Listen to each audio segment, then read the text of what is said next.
is a huge honor today to be podcast interviewing Jill Nastasia. Nastasia, yes. So Nastasia, I can't help but ask, is that Russian, Nastasia? It's a Russian name, but I am of Italian descent. So you just married a Russian then? No, they came over from Russia into Italy before I got here. Oh, they went from Russia to Italy to here. Yeah. I love names. I've gone all around the world, and I love names. The funniest thing about going to Russia is they don't find out till they come to America that margarita is a drink.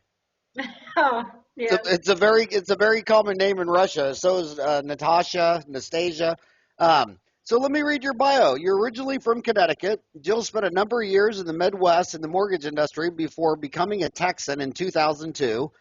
Joint ventures with small businesses around the country led her to establish MDPM Consulting in 2010. With many years in business development under her belt, Jill has worked with clients from almost every major city, helping them with their marketing efforts and growing their businesses. Today, Jill is MDPM CEO, but more importantly, she's the Director of Business Development for her clients. She approaches online marketing with a long-term approach, evaluating how all the pieces of dental practice fit together to create a successful brand and business.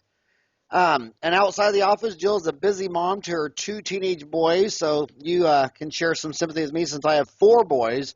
Wow. She also enjoys yoga, kayaking, volunteering, and devouring books about the history of major American cities. We're basically twins, except you're a lot younger than I am. So it's kind of funny because we're about the same age. When we were little, it was all the yellow pages, and that was when I got out of school. All the older dentists thought I was ruining the profession by advertising in the yellow pages, and they kept saying to me, if you had cancer, would you pick an oncologist out of the yellow pages? If you had a heart attack, would you call a cardiologist out of the yellow? They just thought it was ridiculous. And then not only did it explode, the yellow pages, but now it's kind of ran its course. And is it gone? Has it all moved digitally, Jill? I think it's absolutely officially dead. You know, it happened over time, piece by piece. When I first got into this industry 7 years ago, people were still hanging on to it, and they were trying to stay relevant by offering directories. But a lot of times, Howard, things don't move forward in a sequential order. They leapfrog over. So the yellow pages tried to create an online directory, and they didn't realize the consumer is going to search the World Wide Web, not search for a directory that would search for them. So right now, I only run across a handful of people that still advertise in it, and they tend to be those that have been in practice for many years. You know, when I was in college, the whole rage was the mainframe. And I felt so lucky because I got out of dental school before those stupid computers affected me. I got all the way out of school without touching a computer. And then PCs were all the rage. And PCs turned out to be so much more of a game changer than a mainframe computer. And then in 2008 with the iPhone, I mean, Steve Jobs, that just changed the entire world. So the smartphone is really where it's at right now, isn't it? Yeah, absolutely. Everything's going, to mobile devices, be it a smartphone, an iPad. People are working in a whole different way. And again, that's a perfect example of leapfrogging. You have people who don't even have a PC at home. They just went straight for a mobile device that they can use. So it's not always going to go step by step in equal amount of time at each stage. I can't believe it. Last year, I'm 53 now, but last year at age 52, I actually canceled my landline because it was annoying because it took about 3 years for my thick walnut brain to realize that every time I have to come home, I have to check 3 messages on my landline, and it's all 3 telemarketers. So absolutely. Now I'm just trying to get rid of my mailbox. And you and a lot of other people are trying to get rid of the post office, but it's just it's not relevant for people. There has actually been court orders in various states, one of them being Connecticut, where they said a mobile device is valid for legal purposes to either to do business or to contact an ex-spouse, etc., that landlines aren't necessary. Well, I just think it's a crime that I have to walk out to my mailbox every day and get a bunch of crap out of there and then carry it into my trash can. Yeah, absolutely. I think you're with a lot of people on that. And did you know I don't think you can get rid of your mailbox though. No, not yet, not yet. Yeah, But we got rid of the landline, so maybe it's coming. man, I wish I was in a business where it was against the law to get rid of your business. Yeah. So what is your so what is the value you're adding? So you're helping dentists do digital online marketing? Yes, and Howard, basically, changed our name to a consulting company rather than marketing company because I want to help them make great decisions. Yes, we design websites, build websites, write copy, do all that, but most importantly, we guide them. You know, being my age and your age, like you pointed out, the internet wasn't around when we were young, and I had to learn this. I'm not some 25-year-old who grew up with it, so I love the fact that I can help my clients navigate what parts are necessary and what parts aren't, because they're just as confused, as I was when I started looking at everything. So what does MDPM stand for? Initially, it stood for Modern Dental Practice Marketing, and then we quickly went down to just MDPM. Kind of like Kentucky Fried Chicken went to KFC. Yes, exactly. So it started out Chicken. modern dental practice marketing. Yes. And what do you so I assume your clients and if they go to mdpmconsulting.com, I They assume, will find us. pardon? That's where they will find us. And what are when they go there, what is your typical client? You're talking to thousands of dentists right now. What are you a perfect fit for? Who is this dentist that you're helping, and when they consult with you, how much is it? What do you do for them? What's your value added proposition? Sure. Our ideal client is typically either is a sole practitioner or has a handful of partners. It is not the big corporate dental practices. But as you know, the majority of dentists out there are their own sole practitioner or have a partner or two. And what we do, we help them as a small business navigate what's necessary for online, for their branding, their logo, designing and building their website, writing their content, and then ongoing doing search engine optimization, helping them with reviews and social media, and basically measuring and analyzing and working with them so that they're getting new patients and maintaining maintenance marketing with existing patients so that they're successful. We keep them relevant online, and it's not just one piece, it's all the pieces. So based on who the client is, if it's a brand new practice or if it's transitioning or if it's a sale, or someone just getting ready for retirement and trying to sell it, we put together different packages for folks. And what does something like this cost? A basic website, and when I say basic, it has all the bells and whistles, is about $4,000. And then we have 3 monthly packages, and they range a base package for $299 a month, mid for $699, and top package for $999. And what that includes, in addition to support and hosting and making edits, is us proactively putting new content out there. The difference in the packages is the degree and frequency of the content, putting that content on social media, and all of them have consultations every month with us where we talk about what's going on in their practice, the changes, the events, also new business, analyzing, what their goals are and working with them through that.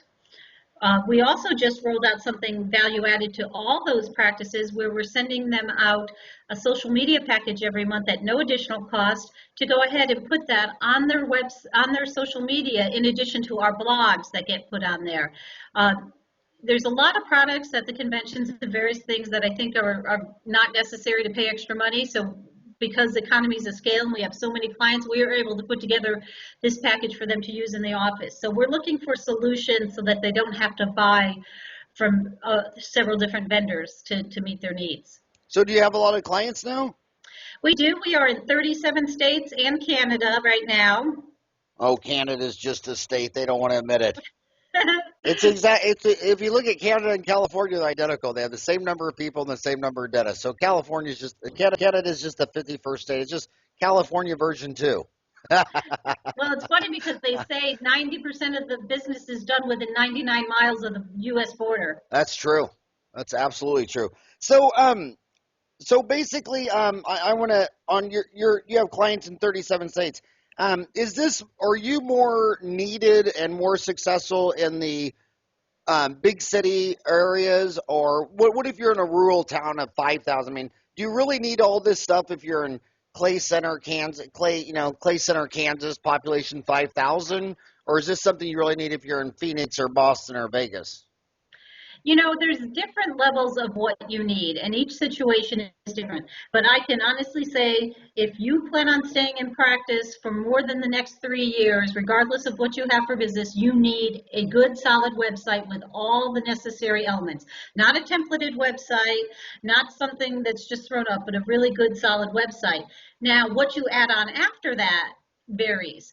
But a perfect example, we have a client in Austin, Minnesota, which I think the population is about 5,000, and they asked us to build a website, and their goal was they want to attract associates, and they said they can't go out to the meetings, etc., and not be able to show the associates this is what our office is about. So even though they have a good book of business, they may not always be putting that website up there for the purpose of getting the consumer. Maybe it's to get employees. Tell me if I'm right or wrong on this. You go to a dental convention and you're listening to this lady up there and she's talking about all this CEO stuff. And I'm sitting there thinking, okay, Google, that's their whole business. And how does this person up there understand the whole business when Bing is trying to figure out what Google's doing, when Yahoo's trying to figure out this business? I mean, do we really know what Google is doing to get SEO? I mean, what are the SEO realities? What are the myths? Because I always kind of cringe. I'm always thinking, well, if you're so smart in SEO, why don't you go work for Bing because they're getting their ass kicked by Google, or why don't you go work for Yahoo? So talk about CEO, search engine optimization realities versus myths versus urban legend. Sure. First of all, anyone that says they know SEO or they can get you to page 1 for this term, they're just absolutely lying. You can't know that. It's not. You can't. You can't, and I don't even pretend to. Also, you can't. There's not one formula that's going to breed success because it's not all about the rankings as well. It's about a whole host of things as far as the reviews and how you're coming up and what pages people are going to. And it's not an exact science. So what we do is we go back the old-fashioned way. We read what Google puts out, and they write in their blog, their webmasters tools, everything that they want to see. And you put together and you formulate a plan, you test it with some of your sites, you start seeing a direction that's working, and you adjust as things go on. And as they release new releases, like when they did Penguin, we adjusted things. When they made the announcement last April that non-responsive sites weren't going to get ranked as high, we made sure all our clients had responsive sites. So you do the best you can with the information you have, and you just have to stay on topic. And then when you decide what your path is going to be, you stick with it and give it time to work. So what is the so there's so many online ways to market. I mean, we hear of your website, we hear of blogs, we hear of Facebook, Twitter, Pinterest, LinkedIn. Will you go through what you think is the least important? I mean, the hierarchy of how you would approach that. You can't do everything. I mean, someone told me there's over 100 social media sites. Yeah, and what I like to compare it to, if you remember back from your college days, Howard, Maslow's hierarchy of needs, where you started with food and water. Well, to me, the food and water is the website itself. If you don't, you have to have a website that, 1, is built responsibly, and that's up to Google's current standards. 2, has original content. It can't be directory articles from other sites or from the ADA. It has to be 100% original, so Google recognizes you as a subject matter expert. Also has to be optimal for user experience. Is your phone number clickable? Various things, and it's got to be targeted at your audience that you want. You need that. That's your basic thing. If you didn't have anything else and you told me you were going to invest in something, I would say you need a good solid website with original content. Then once you have that, the next piece are all the citations and directories. You want to make sure you're lined up correctly on Google Places, Yelp. You don't need to go out and sign up for 100 review sites. Chances are you as an individual who goes online, if you haven't used, you pick, the top 5, that's what the average Joe is using too. So set up those things, make sure they're consistent according to the rules, encourage people to leave reviews. That would be the second. Then the next part would be content. And by content, Howard, I mean writing blogs, which is making you, again, the subject matter expert, helping people find you, helping you rank high, and lastly, hopefully someone will read it, but more importantly, it's really to please Google. And all our packages include some level of blogging. And even for our own company, every time we blog more, the phone rings. It's that simple. And then the final piece, which would be the pinnacle at the top, if everything else was going great and you've got your website, you've got your directories, your content's being done regularly, then if you want to do social engagement, that's great. And I know that goes against what a lot of people say, but I can tell you from experience, there's no point in running out and spending a lot of time on Facebook when you don't have a good website foundation, you don't have your directories, and you're not doing the content. It's really just that extra, at least in dentistry. Now, there's other industries that social media matters even more. So you said there was four. It was the website, then the reviews, then the blogs, then the top of the pyramid, social media. Did I miss one? Nope, those were the four. Okay, so then let's start at the bottom of that pyramid. And I like that Abraham Maslow deal. By the way, one of my favorite management books of all time was Maslow on Management, because he was combining the this is the monkey, this is the animal you're dealing with, and then how does the animal biology apply to management. I thought that was the most interesting book. My other favorite anthropologist was Desmond Morris. So let's start at the bottom of the pyramid and work our way up. So what this dentist? Okay, I'm just trying to guess. There's thousands of dentists listening to this right now. They pretty much all are commuting to work, and they're sitting there thinking, well, how do I know my website's any good? I mean, I was at a convention 5 years ago. I was at the Ohio State Dental Association. I gave some firm some money. They built a website, and I don't even think I've looked at it in 5 years. What does this dentist? How does this dentist listening to Jill know if his website's up to par? There's a lot of components, but if they have a few simple things, the chances are their website is out of date and doesn't meet current standards. The first and foremost is websites if they're responsive. And what that means is, does it adjust not just on the iPhone, but does it adjust on any size screen, on a tablet, on a smaller PC? If you shrink the screen, everything should reorder and stack so it shows an image properly.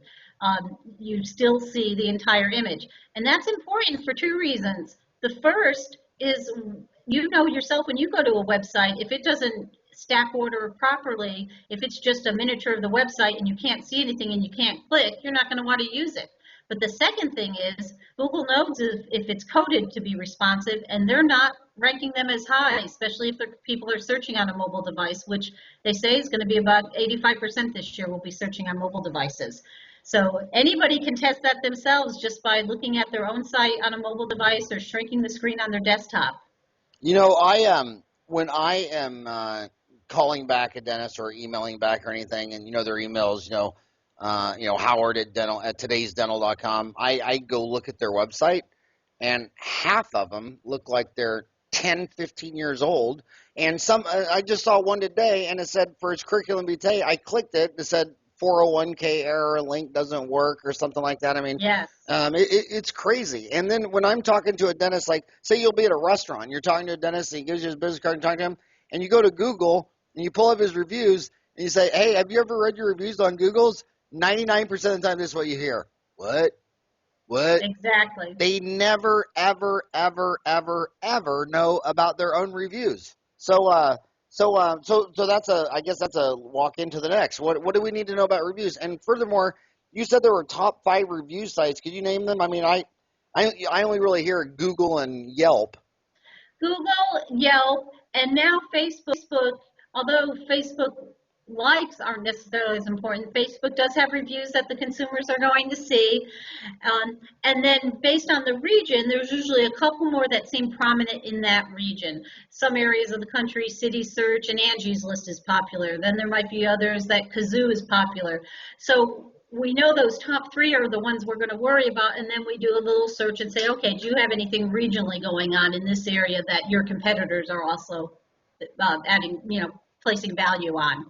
So if you go on to Dental Town, 205,000 dentists and you search online reviews, most people, most dentists are having a nervous breakdown, meltdown because someone got on there and ripped them a new one. And I'm the first to admit, I mean, I got bad reviews on there, and some of them are just comical. I was telling the listeners a couple of weeks ago, some lady came in, walked in, no appointment. We spent 2 hours with her. And then when she found out that she wasn't going to get everything free and her insurance paid, and she's actually going to have to open her purse and give us more than $1, she finally left out in a huff and puffy, and then went and wrote us a bad review. So what would you say the dentist who's driving to work right now, confident of a blood clot because someone left him a bad review? Should he just drive off the bridge and just end it right now? You're right. They do just about blow because there's a lot of energy, time, and care and pride that goes into their practice. First and foremost, you have to be work offensively, meaning you have to be getting reviews on a consistent, ongoing basis. The reason that is when you get that bad review, you will have more people will see all these great reviews and they won't give as much credence. The second thing is, I say always respond, and unless it's just totally, a troll under the bridge saying inappropriate things, and respond not necessarily in details, but I'm sorry to hear that. We'd love to talk to you. Please call the office. I have heard so many times when people will put something like that up for people, the people won't call, but they'll immediately take down the review. Now, you'll have some that will never take it down, but at least you're a business person, you're a professional that's saying, hey, talk to me about it. And people realize you're human and things are going to happen. And if they see the good reviews, they see you're trying to have an open dialogue. I want to stop right here because, like I say, my job is guesstimating what these dentists are thinking. I have so many dentists. Okay, I'm 53. All my friends that are my age, they say they've never left or read a review. I mean, is it an age thing? I mean, when you look at Americans reading reviews, is it more boys or girls, older, younger? Is there any demographic sequence to this review thing? And I'll give you another bias that's negative against reviews. It's older people. Is in our whole life, whatever Hollywood reviews were, New York City or whatever, they never correlated to whether I liked the movie. And in fact, I used to joke forever that if the New York Times said it was a horrible movie, that means it's a must see. And if they said if they gave it 5 stars, you meant the artsy fartsy people liked it, and it probably So is there any demographics to who places and reads reviews, or is it just general? I think there's some, but of course there's always rule breakers of those. I think the over 50 set, and I'm almost there at the over 50 set. I handle things directly and privately. That's just who I am, and I think that's my generation. But I think the 30-year-olds, they grew up living their life online. And certainly this group of 20-somethings, they put everything out there. The other thing that I see is people in more urban areas leave reviews versus rural. And I think that's because there's a certain amount of safety, and you're in a big city, nobody's going to know you. But if you're in Independence, Iowa, you're not necessarily going to write this about your neighbor down the street. But I also think... So what I heard you just say is the under 20 who put everything online, they're the Jerry Springer generation. Yes. I always thought it was weird that who has a migraine and whose cat died. Yeah. So how do you manage reviews? How does your company help review? I mean, how could me paying you one of your 3 layers of $2.99 a month, $6.99 a month, $9.99 a month? How would that help my patient Margaret leave a review? What we do is on the website, first of all, we set up those review pages and in your best light. We have accurate information, we have your hours, we have photos. So we have it look alive and active. As you know, some of those review sites, it looks like the place is closed because it's got old information, and we'll talk about something from 2014. So we keep it alive and active. Second, we also put a reputation management page on the website where we have links so that the doctor can either direct people there to leave reviews upon request, have an iPad in the office, or reach out to certain people to say, hey, I appreciate the kind words, can you leave a review? We make it easy. And then the third thing is we're available to respond when they have a negative review. We help them craft the response to put on there, because we do say you should at least respond to something, and every situation is different. And then the final thing is if it's completely inappropriate, there are some methods to reporting to have it removed. That's not always a successful route, but every once in a while, you run into something that's just so out in left field, you're able to get that done. But the best thing to do is bury it with positive reviews. And if it's a negative review, just post, I'd like to remind everyone that half of the planet is batshit crazy. Is that Well, Howard, I wouldn't recommend that, although we all is that feel because that it's way. offensive to bats? Yes, exactly. Oh my God, people are so funny. They're the best and worst thing about the whole planet. So now let's go to what no one wants to hear is that they're going to have to write a blog. Why is a blog important? How long does this thing have to be? Is it 100 words, 1,000 words? Is there any sweet spot where Google says, okay, it's blogging, it's alive, frequency? Yes, absolutely. And the blogs basically are 350 to 500 words long about a particular topic, have some meat, some information in there, and posted on a regular basis. Obviously, the more you blog, the better it is, but it is also better to do it on a consistent basis. So I wouldn't want to go in on the first of the month and load 20, but I think it would be great to do one every day of the week. So that's how Google's going to be looking to see if you're the expert. And what you're going to want to focus on are a few things. One, you're going to want to focus on services or problems or things that you hear your patients asking about, because if they're asking about it, they're probably going to be Googling it. So you want to go ahead and get some nice long tail keywords in the title and write about a specific thing. The second part is the community itself. To help with SEO, and also reach out to your folks, talk about what's going on in your community. Are there events coming up? I mean, dentistry is a face-to-face business in a specific community, and you need to be part of that, and the blog is a great way to do that. And then the third thing about the blog, you can also use it as a vehicle to put out new information about your office, your staff, your patients themselves. If there's a high school football game and little Johnny is one of your patients, that's a great story. It ties in all the things we talked about, and then you can also then talk about mouth guards at the football games, things like that. So it's a whole formula. Yeah, you are really elite because it's funny whenever ever since I got out of dental school, anytime I ever heard a human recommend their doctor of any specialty to another human, I just drilled down on them. Well, is that person a diplomat? They don't know. Where do you go to school? I don't know. Where do you graduate? I mean, they don't know. The only thing they know about that guy is that he was in their church choir and his kids was in the same scouting deal and they met. Yeah. It's just all the human stuff.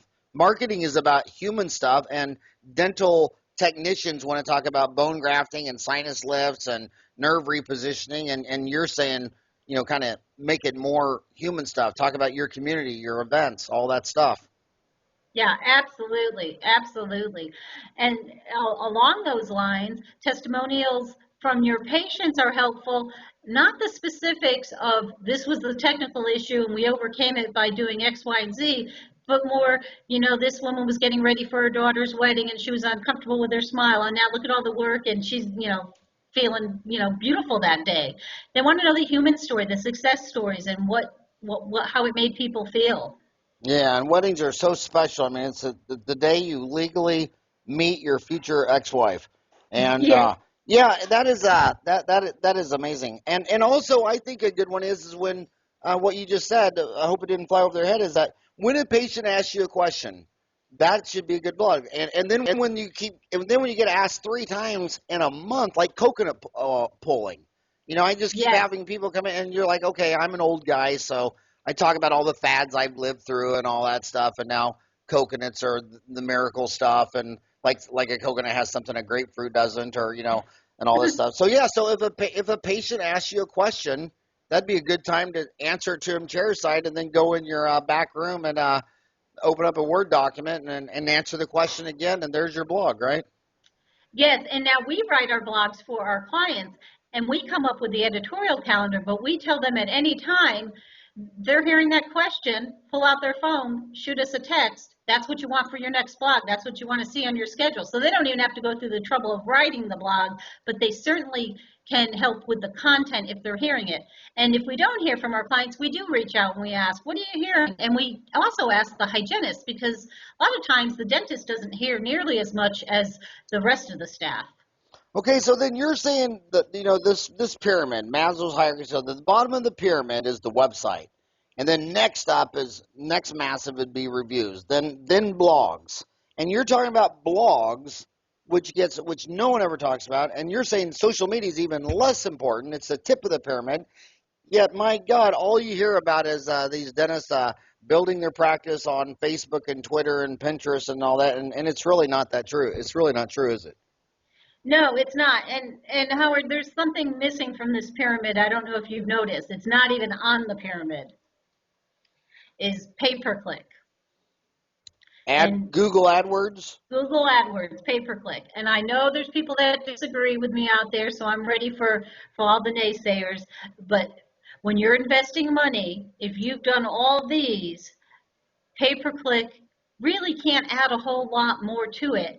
And certainly, you shouldn't forego all these things for pay-per-click. Oh, so you're saying pay-per-click is overused and less effective? Yes, I think pay-per-click has its place in very large cities that are so competitive. Manhattan is one of them. But the majority, I'm here in Dallas, Texas, and we probably have about 50 to 60 clients in Dallas, and they are doing fantastic page one. We've got 5 million people. We don't need pay-per-click. And I'm going to tell you why I don't like pay-per-click. I do think there are some consumers that click on it. I think it's great when you're looking for a restaurant or buying something shiny. But when it's a personal service, such as dentistry, which is very serious, no, people are smart. They know those are ads. That's not what they're looking for. And even if they said, hey, I like this guy Howard Farran, I want to go to him. Studies have shown they're going to check 5 other places online for validity. If they haven't invested in that good website, in their directories, in their content, and in their social media, that pay-per-click is not going to be supported. That hey, this is really a good place to be. So people have to really think about it in steps. And there's no easy, I'm going to pay this money and I'm guaranteed. I clicked my first pay-per-click ever yesterday. It was on a ad from the Dallas Cowboys looking for a quarterback. And Perfect. That was my only one. Yeah, I heard the most expensive pay-per-click was a Manhattan personal injury attorney. Yeah, I believe that. So if you hate attorneys, you just log on to Manhattan Personal Injury and start clicking all those banner ads. Exactly. And I also have a lot of case examples of people I've met with who were spending, $3,000-$4,000 a month on AdWords, and they weren't getting anything from it. So I'm not a big fan, and I'm never one to say it will never work. We do have a couple clients we handle AdWords, but it's literally not until they've done all the other things and we measure it carefully. So I like to get people there the easiest path and start, look at things organically before going that route. Okay, my homie's driving to work. It's I've had you for 33 minutes. He's going to get to work in 28 minutes. What should she do? She goes into her office, she takes off her coat, puts down her purse, she logs onto her website. How could she test that it's up to SEO standards, or how she's gonna, after listening to you for an hour, she's gonna go in and look at her their website. What should she be looking at? How can she test it if it's any good or not? Well, first you should see if it's responsive. Okay, talk about that. About shrinking that. Then we talked about content. So maybe the homepage is original in your bio, but go to any of the service page, your implant page, grab a paragraph, throw it in the Google search bar, see how many other websites have that same exact copy. If it's one of the sites that, or website companies that sell templates and duplicate content, you'll see pages of that same paragraph. It's the simplest way to check if you have original copy. Yeah, because if you have a lot of friends on Facebook and or Google Plus or Twitter, you see the same image sometimes 10, 15 in a row. Yes, absolutely. From all over the United States. And it's not just about the ongoing blogging or the social media, it's their internal pages have duplicate content. So when Google reads it, instead of reading a 35-page website that offers these services, they're basically reading the home page and the bio page and contact page, because that's the only page with original content. So they are not the subject matter expert or the person to go to for any of those services. So that is the number one thing that people don't realize is about the duplicate content. Okay, I've heard that 50% of consumers will only go to the website first page, the landing page, and that only another 45% will go to a second page, and only 5% go to 3 or more pages. Do you think that's true or false? And if it was true, what would be the most likely second page of a website? I think that's true to an extent, but first of all, that person may go to the first page, but the whole reason they got there was because of the services that were listed on the second, third, fourth, and fifth page for organic ranking. So that's why it took them there. The second page, I will tell you what we see all the time, they read the bio. They want to know, who is this person that's going to be performing services? Where did they go to school? What is their training? Do they have kids at the school my kids go to? They're looking for a connection. And the third page is the where are we? How do I find you? Let me look at a map. Let me look at the outside of the building. People don't read a whole lot about those services, but those services are necessary to come up so that they explore it. And then they pick up the phone and they call and they ask about your services. So there's been some talk lately that Google changed I'm sorry, I'm not even smart enough to know the question. The Google changed the business Google page or the Google Plus account page, or yes, they've changed that several times over the last few years. It's actually a work in progress. The Google Maps used to be Google Places. I mean, it keeps changing what it is, but it's basically how they find you on the map and the little markers on the map. So Google Places then went to Google Maps, and that's different than Google Plus, right? Yes, Google Plus was something they were trying to compete with, Facebook and make it a thing, and it just didn't take off. They tried 2 different times and it just never caught on. However, you can still post and you can still have circles of friends and it's still being used, but it's not as relevant. When we blog for someone, we post it on Facebook, and we'll even post it over on Google Plus, just because it's there and it's not costing anything additional. And who knows, maybe one day Google will get it rolling. So we figure it can't hurt to have it there. But now, I've heard people say that, that Google is probably, what percent of the searches for a dental office do you think are on Google as opposed to Bing or Yahoo or something like that? What percent would you guess? We think it's about 85%. And then who would be next? Who would be number 2, Bing or Yahoo? I believe Yahoo is actually above Bing, but they both have a very small market. And then there's just that handful of little one-off search engines that are out there that I couldn't even tell you the names that exist. You know what my first search was on? What? You don't even remember that? Alta Vista? Oh my gosh, I do remember that. That's a long time ago. Yeah, I always thought Microsoft should buy Yahoo. Isn't that kind of a no-brainer? It's kind of like Disney buying Pixar. So if 85% of your searches are in Google, some people believe, well, then you just need to be in all of Google's properties. It should help that, that you have a Google email address as opposed to an AOL or Yahoo or MSN. You should be on Google Plus. That if you're using all kinds of more Google stuff, that then at the end of the day, that might help your SEO. True or false? I think that's false. I think what type of email you use doesn't impact search. I do think, though, the Google Plus, you should at least have a profile, as well as all the other directories, Yahoo and things like that. You want to be represented on all of them, but I don't think it's, okay, I'm going to do everything Google. However, when deciding what type of guidelines we follow, we do take our cue from Google, because everybody seems to follow what they do, and there's a reason they're doing it. It seems to make sense, and the others usually aren't going to go opposite direction as far as search results.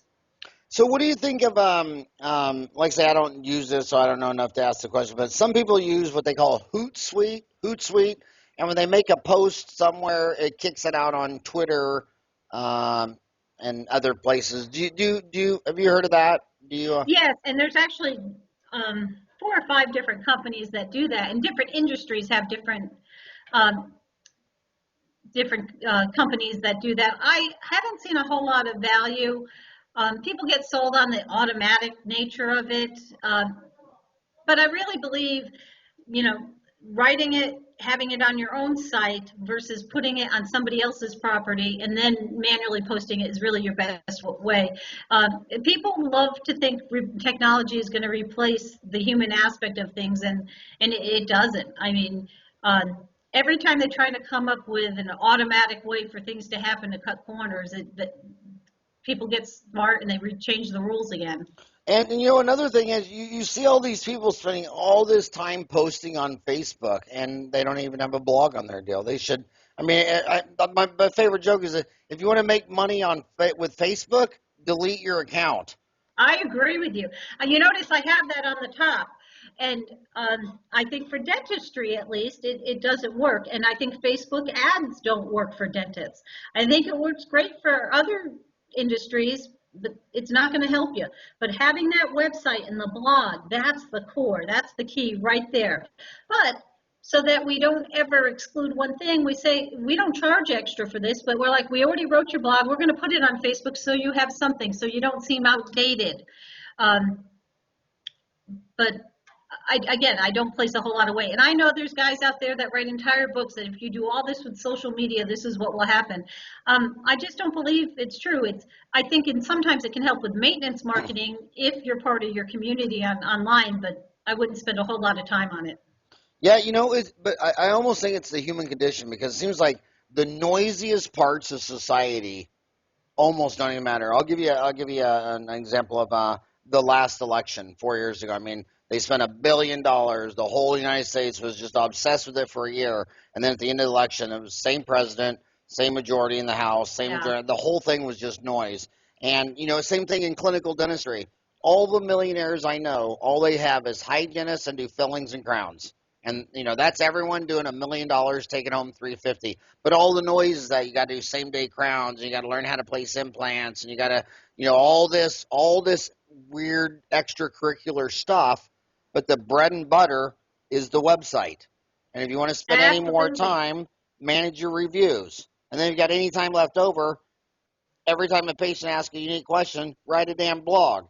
And after they get done listening to you, you know what they're going to do? They're going to go spend the whole afternoon on Facebook. Yep, absolutely. They want it easy. But, it's interesting what you just said, because when you talk about our average client, we have clients of all different levels, but I would say our average client is that dentist that's not at every single convention. He's not on the talking circuit. He's in his office day in, day out. He's in his community, making relationships, and he's not famous. You'd never know his name, and we partner with him. That's, middle America. We have clients all over the country, but I joke about my Midwest folks. They're just the heart of the whole thing, and I never go after the, quote, famous dentist. I just want to work with people just like I am. I'm building a business, taking care of my family, being part of my community. Yeah, I know. I was born and raised in Kansas. They're just hard-working boys. They just go to work every day, do their daily grind 8 to 5, and they're just getting her done. They're helping their patients. They're making a lot of money, and it's just all under the radar.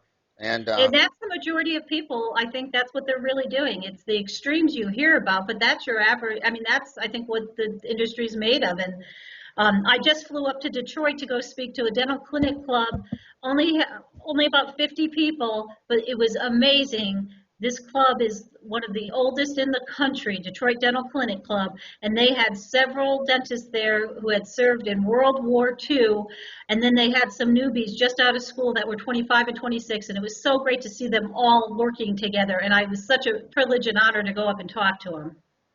That is very cool. So what's so you've lived through the mainframe to the PC to now the smartphone. What do you think the next big thing is around the corner? Because when I walked out of college, I didn't see the PC revolution coming. I didn't see the cell phone coming. I didn't even see the ATM machine coming. I didn't see the automatic garage door coming up. And what do you think's around the corner that we don't see coming yet?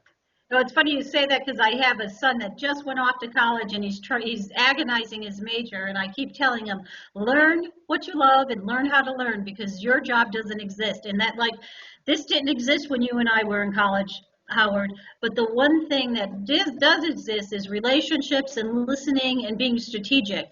So I really don't have a great prediction about what's going to come, but I think if we can communicate, listen, respond, read and write and articulate, that is what's going to take, that's the group of people that's going to be able to go far. And my favorite quote by Darwin is, it's not the smartest or strongest of a species that survives, but the most adaptable to change. That's so true. You know, I used to hate watching TV with in the TV room, my mom and dad, because back in the day, I was the channel changer. I was the remote control. It was always, how we get up and change it to 10. You better change it to 12. No, go back and put it back on 3. Or what was worse is they had those rabbit ears, and for some damn reason, if I stood there and touched it, the reception improved. So half the time I'm just standing there, you know, augmenting remember the rabbit ears? Yes, then, I do. We had a TV like that. And then I didn't understand why I was the boy with 5 sisters, so whenever we pulled into the house, I was the idiot who had to jump out and raise the garage door that was made out of solid wood. I mean, it was like, broke my back every time. So, what is the main, I want you to go back, you said a couple things that I think might fly over people's head. You said, make sure their website is responsiveness. And can you just go over that one more time? What is a responsive website? Sure. What it means is it's going to work properly on all devices. And what I mean by properly is when you're looking at a PC versus a phone, it shouldn't look exactly the same because you're not going to be able to operate it on the phone.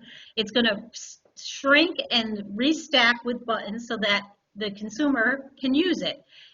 And you're going to be able to see everything on there versus if you do it, if it's not responsive, you're only seeing part of it, or you have to use your fingers to make it go bigger, and you just can't operate it. It's different than when we used to have mobile sites. This is adapting to everything on the fly, whether it's shrinking of a screen, a tablet, or a small tablet, and then a phone. So it covers a lot of different devices. I see this question too. People ask, should a dental office website have an app? Well, how would you answer that? No. A couple of things. There isn't a whole lot you're going to do with an app for a dentist. Most of the dentists don't really need to collect payments on a regular basis, so you're not using an app to make a payment. And there's really not a lot. And, you know, people don't like it because apps are fun and sexy and everybody wants to be in on it. But there's just not a practical application for an app. I've seen quite a few out there, but I'm kind of like, well, I'm not sure that really adds to the experience. And what if one of my homies looks at their website and not sure? How can they ask you? Can they email you? Can they call you? Absolutely. They can email, call me anytime, and I will do a complimentary analysis, and I will tell them completely what they should or should not do.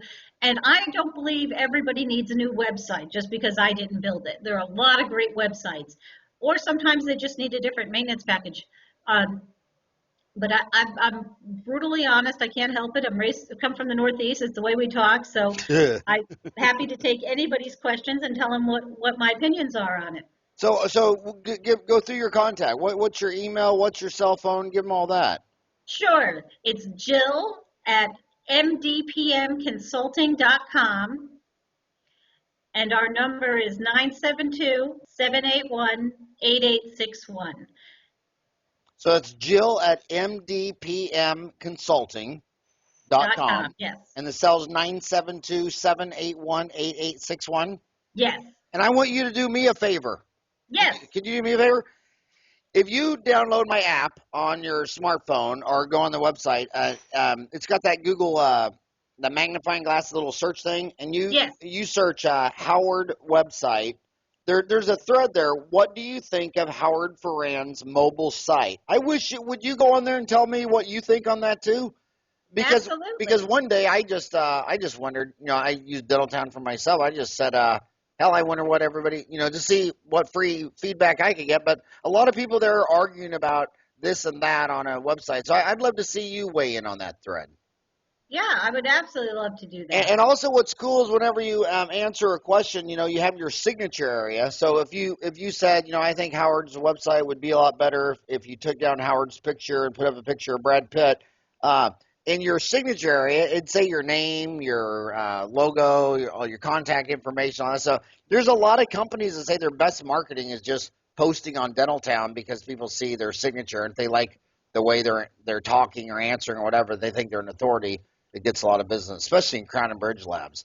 There's a guy named Sean Keating who built basically Keating Laboratories just by just answering dentist questions about Crown and Bridge, and he just answered them so good and so honest, and he was so funny. I mean, sometimes he'd say, God dang, look at your impression. It still has a bloody gauze in it. You can't even take the bloody gauze out. I mean, he's just a great guy. But yeah, I'd love to see what you thought of that thread in my website and that. Absolutely, I will do that. And we got 205,000 members on the website, and 40,000 of them download the app. So I'm sure they're all going to want to know. So Jill, I've had you for 50 minutes. Is there anything else you think my homies need to know about everything we're talking about? One thing I do want to say, and when I do new client interviews, when we're taking a new client in, I discuss it, and I want people to know. Although there's best practices for SEO and how it should be set up, don't be afraid to like what you like as far as the design. People will tell you all day long, oh, you should use dental blue and you should wear your white lab coat.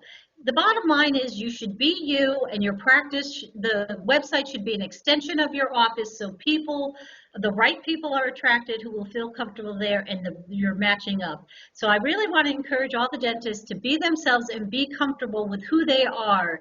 And although there's a lot of technical rules, there's no rules on who they need to be. That's well put. When I was in Kansas City, I graduated in dental school, I did all the demographics of Phoenix, Arizona. And I went to 85044, but that was the second best demographics. The best demographics at that time was North Scottsdale at 101 Via Linda, and I gave that to my good buddy friend Steve Hayes. I told him to go there because I was just a born-in-a-barn Kansas hick, and I knew I wasn't really going to fit in North Scottsdale. I mean, I knew the rich hootie-tootie people. I grew up with people that had no underwear and wore overalls, and I wanted to be in middle-class Phoenix. I thought, and I relate so well in Phoenix. In fact, across the street from me is the Guadalupe Indian Reservation. It's about 25,000 people, probably 15,000 don't even have citizenship or whatever. And hell, those are my favorite patients. But when I'm at a party and some guy says, see that guy over there wearing the blank, some fancy name shoes, and I'm like, dude, if you know the brand of a man's shoes, me and you just ain't from the same town. You know what I mean? No, I'm with you, Howard. I grew up in a working class neighborhood, half Irish, half Italian, and with the streets, everyone was your family, and that's how I treat all my clients, and I'm much more comfortable with my middle America folks than worrying about being elitist, that's for sure. So I'm 100% Irish at 2 parents, 4 grandparents, 8 grandparents. So I got to ask you, which is your better half, your Irish half or your Italian half? Oh, depends on the day. But a combination is deadly, I'm told. The combination is deadly? But not for me, so. So, hey, Jill, thank you so much for spending an hour with me today. And if you have any questions, you don't know if your website's stacking, loading, you're just confused, just email Jill at MDPM Consulting. And her, if you bought your website 5 years ago and it's one of those website in a box cans where 3,000 other dentists bought the same damn website, you're saying you have 3 levels of what was it? $299, $699 and $999. $299, $699, $99, but it would cost $4,000 to build up the whole website from scratch. Yes, absolutely. All right, Jill. Well, thank you so much. I'm looking forward to jumping on Dentaltown and give you some feedback. Oh, I can't wait. Thank you so much, Jill.